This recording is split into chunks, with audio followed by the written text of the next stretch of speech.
Well, good morning everybody. Welcome back to the channel. Welcome back to another video.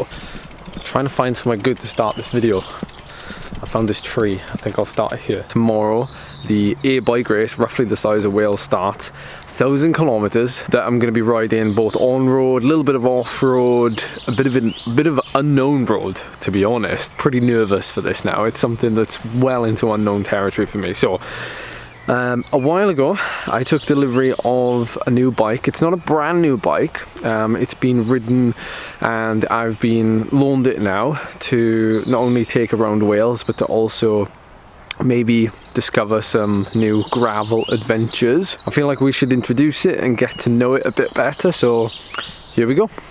Okay, where shall we start? So what you see here is the Factor LS, which is Factor's probably what you would call gravel specific frame set. The guys at Vires Velo, which is where you can pick up Factor bikes in the UK, they sent this to me. It came in a fairly large box. The only thing I had to do was literally put the wheels on and drop the seat post in. That was it.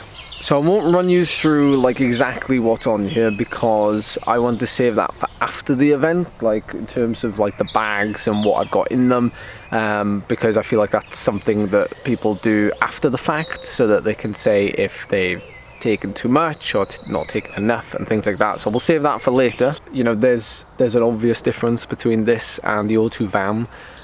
Obviously the O2 Vam being like supremely light and just built for, you know, that type of thing. The Factor LS is what you could call, you know, the gravel specific.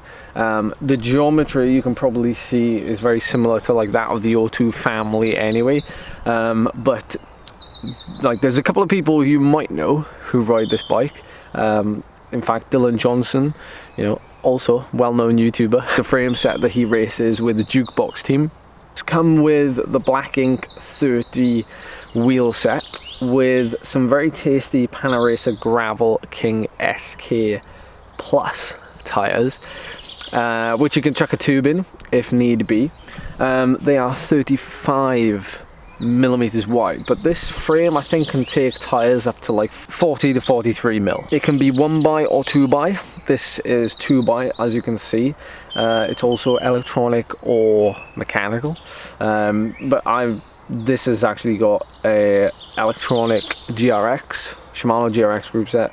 The really nice thing about it is the gear ratios are kind of a little bit wacky. Not used to riding this sort of gear ratio, but I'm kind of excited to roll along in the big ring, which is a 48. The small ring is a 31. The cassette at the back is an 11 through to 30, so I should have no problems in that small gear. So the frame is pretty stripped back and it weighs 950 grams. Now this is sort of tailored towards like the racing end of the spectrum.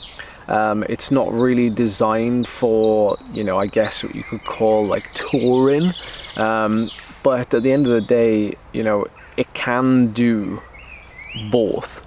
It's just aimed at the sort of up and coming gravel racing scene. The actual frame set or the bike itself, the design, it's not actually been on the market that long, only a couple of years, so it's pretty new in Factor's lineup. Some of the little touches that I like on this bike actually are the extra bottle cage holders. So you have one here and the one underneath, which I have used to carry some tools in a homemade tool bottle, where I've just cut an old bottle and put some tools in and then sort of half melted the lid and then shoved it on, so it's a very snug fit. Other small things like the fact that I'm running my Exposure Race Mark 15 front light that is extremely powerful, extremely long lasting, and it just fits really well like underneath here. And the only downside is I can't ride with my burrito bag. The only thing I wanted to put in there was tools, but I can now put them down there, which is absolutely fine. They're out of sight, out of mind, to be honest, being down there.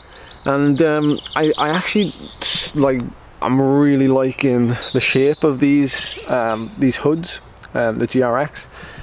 They're super like big, so I can't imagine, you know, you're gonna lose grip on, you know, any sort of rough stuff. Like, you're gonna have your hands full, quite literally, on the handlebar. So far, like, tyres, they roll really well on the road. I think they're sort of, although from what I've seen, they've got some like really good reviews online from customers, and they're also like, because they're super knobbly, as you can see, a lot of people think they're just gravel specific. Me, I'm not such a heavy guy, but they roll like actually really quite well on the road. So, and I think that's about it. I mean, I didn't want to go into too much detail, but we've got the Sella Italia SLR Superflow Boost, which is the same saddle I have on my race bike, except this one has a bit more padding, as you can probably see, and doesn't have carbon fiber rails. So that's it. First impressions, it feels really comfortable. The actual reach is slightly shorter than it is on my race bike. The geometry is slightly different as well, of course. In terms of position though, like, everything is virtually the same except for the reach. So I'm slightly closer. I think it's about 20 mil. So the stem is actually, yeah, 20 mil shorter. So that's the quick bike run through. We'll save the kit run through for afterwards. So this is going to be the last video before like next week. It's probably going to take me a while to edit the video from the actual ride, because it's probably just going to be one big video. One video covering like 3 days of riding potentially. So bear with me on that one. It's going to take me a while to edit and get through. Plus with sleep deprivation as well, I don't know how the edit's going to turn out. So I'm going to try my best. I'm going to enjoy the ride. I'm going to try my best to get a lot of GoPro footage and to try and show you the best of Wales, because it'll literally be like a tour of Wales. So I've got my routes all sorted for this weekend as well. They are pretty tasty. So we've got, I think it's almost 30 waypoints that we've got to visit over the course of like the 1,000 kilometers. They're all spread out pretty evenly. I'm really looking forward to using local knowledge for the south coast, because there's a lot of checkpoints and there's a lot of places that I know like the back of my hand, and I know that they will require well, some off-road riding, to put it lightly. But my first day is about 350 kilometers. That's my first route planned, with 3,000 meters of climbing. Day 2 is my biggest day, 437 kilometers with 5,500 meters of climbing. And then my final day is my shortest at 250k with 2,500 meters of climbing. I've actually booked 2 hotels. And I won't tell you anymore. You will have to wait and see the video to see if it was the right decision or not.